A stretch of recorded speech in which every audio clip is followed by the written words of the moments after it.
So I'm Gulale Ismail. I come from the northeast of Pakistan. It is one of the most difficult areas for girls in the world because girls have limited access to education. In northwest of Pakistan, the literacy rate is only 31%, which means 31% of the girls can read and write their name, and only 16% of them complete their high schools. That is 10 years of education. So you can imagine that only 16% of the girls, or less than 16% of the girls, are getting an enabling education. Many women, they do not have control over their own lives or decisions of their own lives. They cannot participate in the political life of their community. Even they do not have the right to vote. Many polling stations are banned. In every elections, polling stations are banned, and women even have to struggle for their right to vote. So coming from these circumstances where human rights violation of girls are part of culture, at the age of 16 and 15, we decided to establish a platform for young women where they can have their voices, where their leadership skills can be strengthened, they can be brought together so that they can raise voices for themselves, so that they can be transformed as agents of change. And today we are working in Pakistan, in Afghanistan, and in Bangladesh to empower young women, to give them voices so that they can have a life of their own choice, so that they can pursue their dreams. We are working on the political empowerment of young women, on the economic empowerment of young women. We are working on sexual and reproductive health rights of young women. We are even working on countering extremism and Talibanization in Pakistan. We are committed to counter extremism by preventing young people from joining militant organizations and by mainstreaming young women in the peace building processes. And we are hopeful that with young women and girls, we will be able to pursue a more happy, a more prosperous, and a more peaceful future. Thank you.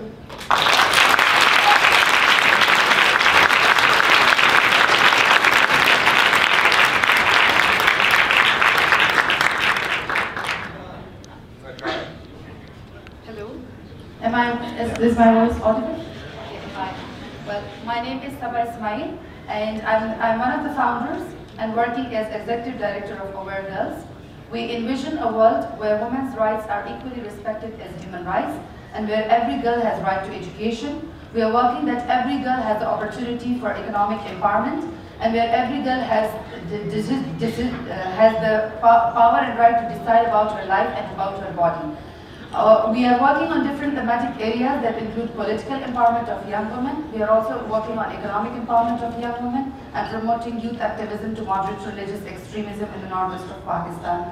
Well, I envision and I dream for a Pakistan where there is no more violence against women, where there are no more killing of women in the name of honor, and where women are fully participating at the decision-making level in the political and democratic processes of the country. I dream for a Pakistan where girls are not attacked by Taliban or by militant groups when they speak for their right to education. So I dream for a Pakistan where girls and women are fully participating, where they are equally participating in all aspects of life, and they have the freedom. Thank you.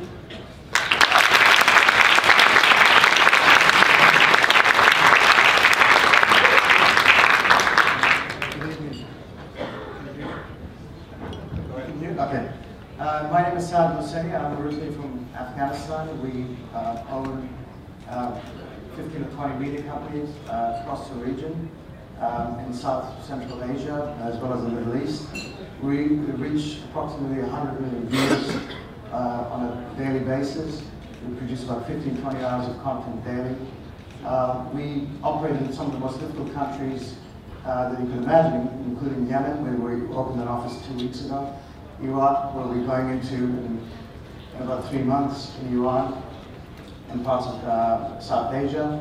The discussions today were very depressing, but what we've seen in our region, in our neck of the woods, something quite extraordinary has been unleashed. And from a business perspective, the opportunity is enormous for us. But the byproduct of what we do as a media entity, we have, I suppose, enabled people like these Smiley sisters to come out and speak, and we have been the agents of social change in the country, and media in particular has facilitated social change in our neck of the woods. Thank you very much.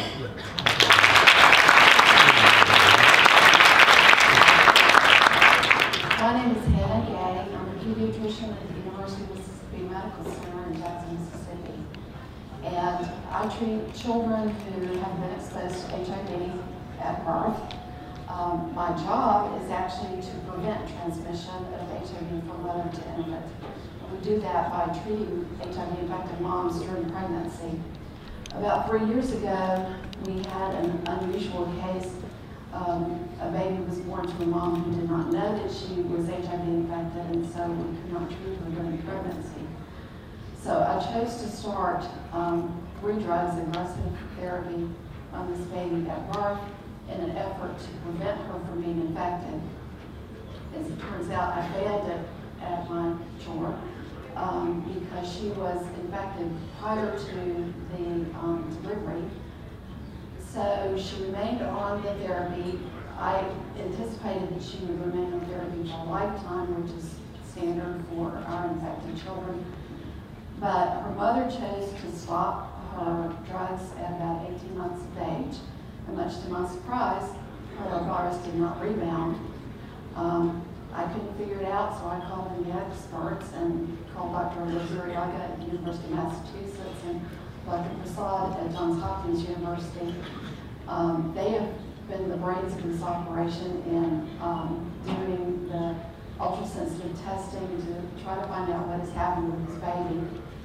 At this point in time, she's 3 years old. She's been off medicines for greater than 18 months, and we still are unable to find any replication-competent virus. To our knowledge, this is the first case of remission or functional cure, or whatever you want to call it, in an HIV-infected child. And we are proceeding, hopefully early next year.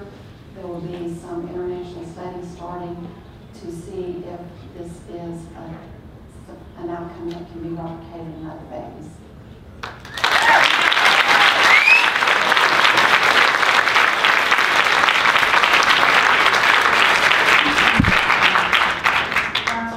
So my name is Caroline Bucky. I'm an assistant professor of epidemiology at Harvard School of Public Health.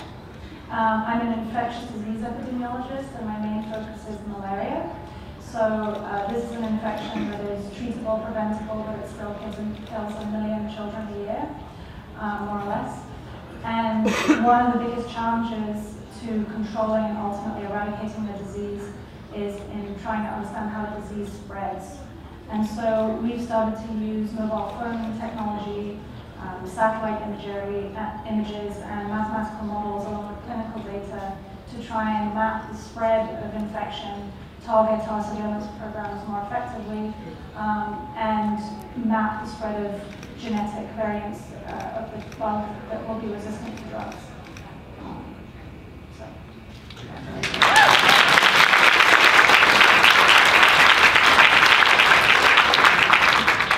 This is an incredibly inspiring group of thinkers, and I want to now introduce another one of our global thinkers, Jessalyn Raddick, who's going to read a message from one of our thinkers who you may not all find as inspiring, but who has certainly been one of the most transformational figures that the world has faced this year, and whose ideas have provoked conversations and much more than that around the planet. So Jessalyn. Thank you for recognizing the surveillance state and its discontents. I'm apparently part of the equation of the discontents. A number of us are not here, including Ed Snowden, Glenn Greenwald, Laura Poitras, and unsung heroes like WikiLeaks journalist Sarah Harrison. Ed were to ask me to deliver this message to you. He is honored to be here to address you tonight through me. He apologizes for being unable to attend in person, but I've been having a bit of passport trouble. Glenn Greenwald and Laura Poitras also regrettably could not accept their invitations. As it turns out, revealing matters of, quote, legitimate concern nowadays puts you on the list for more than Global Thinker Awards. 2013 has been an important year for civil society as we look back on the events of the past year and their implications for the state of surveillance within the United States and around the world. I suspect we will remember this year less for the changes in policies that are sure to come than for changing our minds. In a single year, people from Indonesia to Indianapolis have come to realize that dragnet surveillance is not a mark of progress, but a problem to be solved. We've learned that we've allowed technological capabilities to dictate policies and practices rather than ensuring that our laws and values guide our technological capabilities. And take notice, this awareness and these sentiments are held mostly among the young, those with lifetimes of votes ahead of them. Even those who may not be persuaded that our surveillance technologies have dangerously outpaced democratic controls should agree that in democracies, surveillance of the public must be debated by the public. No official may decide the limit of our rights in secret. Today, we stand at the crossroad of policy, where parliaments and presidents on every continent are grappling with how to bring meaningful oversight to the darkest corners of our national security bureaucracies. The stakes are high. James Madison warned that our freedoms are most likely to be abridged by gradual and silent encroachments by those in power. I bet my life on the idea that together, in the light of day, we can find a better balance. Thank you.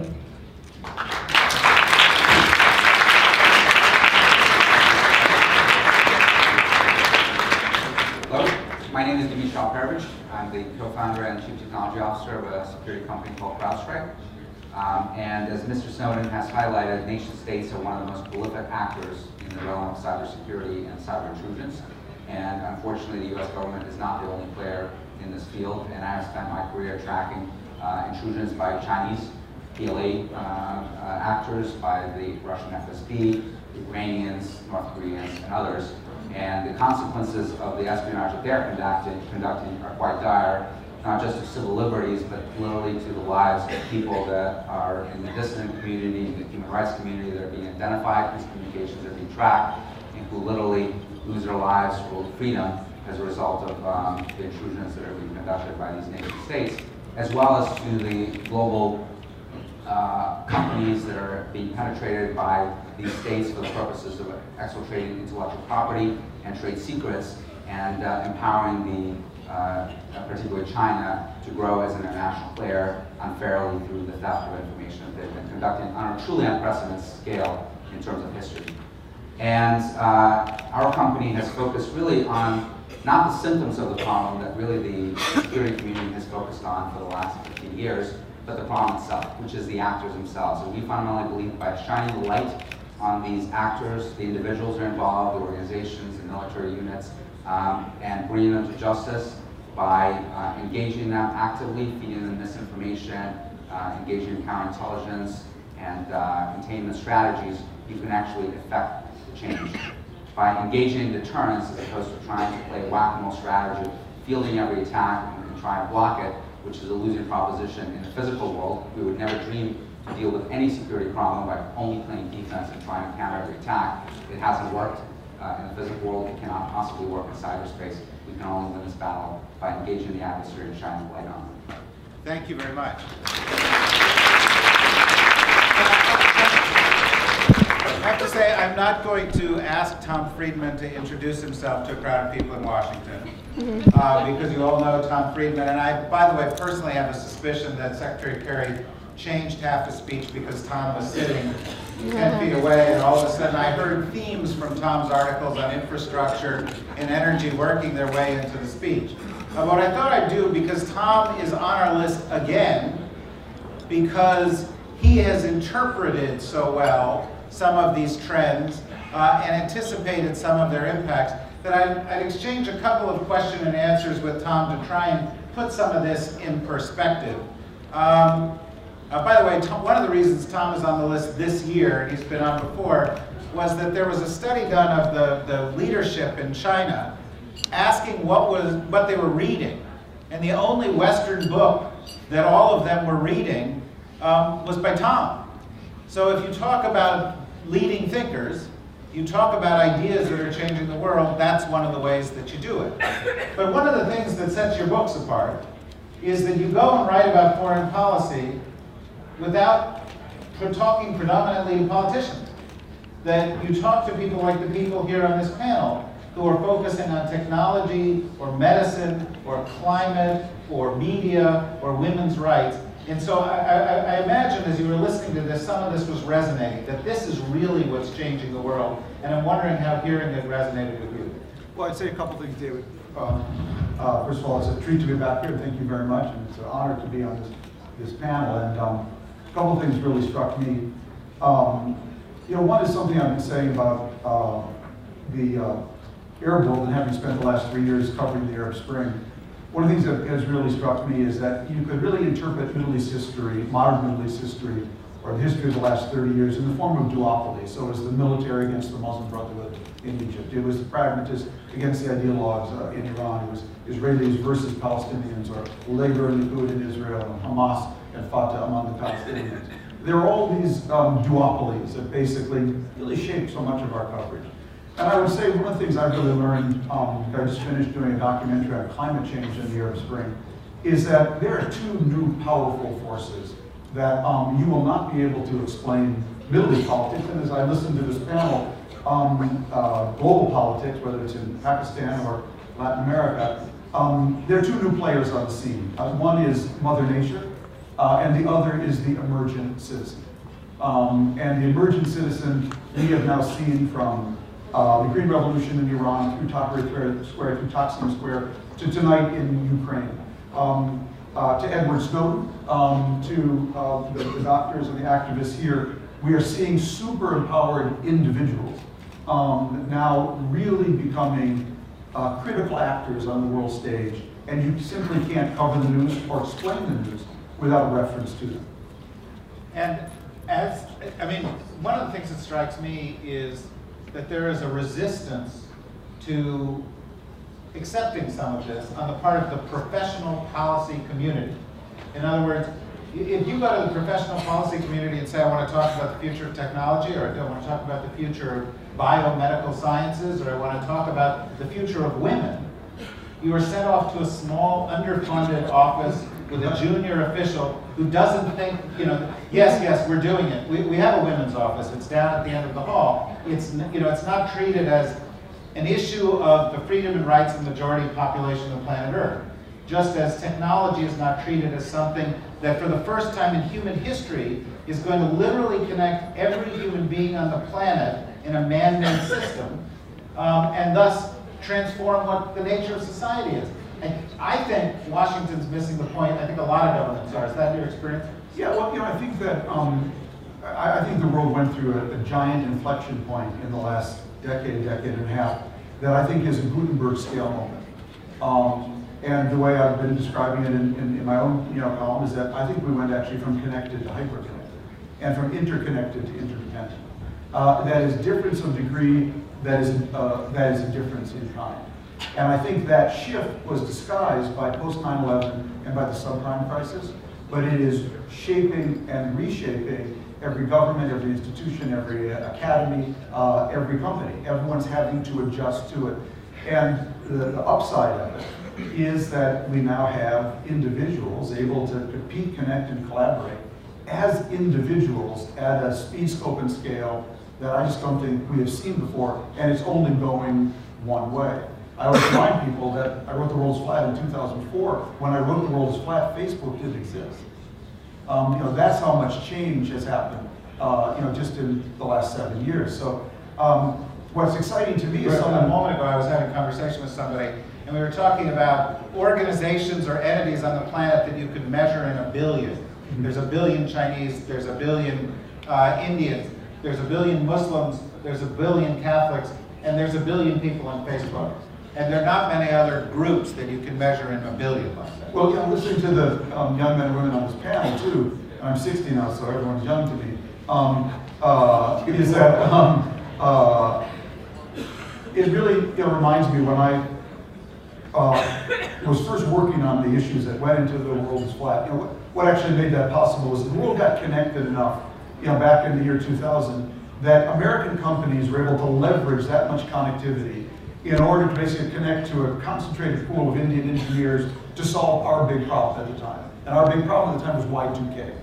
Well, what's happened a decade and a half later almost is that we've now got so much connectivity and that the balance has now shifted, where when I go to Mexico, or I go to India now, when I go anywhere in the developed world, what's so exciting to me is I find young entrepreneurs now leveraging that connectivity, leveraging the cloud, leveraging these cheap tools basically to solve their problems, whether it's health issues, women's empowerment issues, education issues, agriculture issues. And what's, I think, the most exciting thing in the world right now is we have another billion people, and half a dozen of them are right here, working to solve the world's biggest problems. And what's even more exciting from simply a market point of view is that they're doing it on their cost platforms. And as they solve these problems on their cost platforms, and they're able to diffuse now around the world so much faster and so much wider, I think that single thing is the greatest reason for optimism in the world today. Okay, well, I want to end with a focus on optimism. There are a lot of trends that we've talked about. There are a lot of global thinkers that we've talked about who may not inspire that in you. Vladimir Putin is on the list, not because he is a source of optimism, but because he is changing the world somehow. But many of the global thinkers who are among you, and certainly the global thinkers who are up here on this stage, are sources of optimism. There are people looking for solutions to the biggest problems in the world in ways that governments can't imagine how to do it.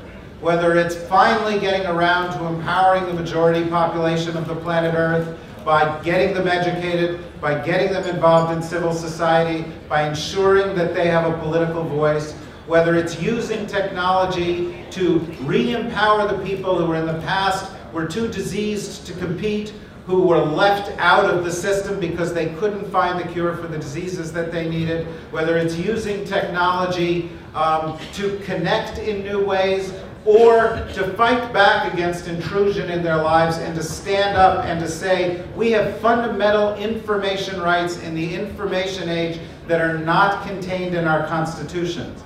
These are the kind of big ideas that we are honoring in the global thinkers that we have here tonight and that we have in the magazine. And I hope that you will really make an effort to make your way here through the dark. Look for the people like the people on this stage that have the badges with the little red tags on the bottom of them, and go up to them and say, what were you thinking? What's the big idea? And listen, because they've got ideas that are going to change the world, and you might hear them here first. Please join me in thanking everybody on this panel, and have a great night.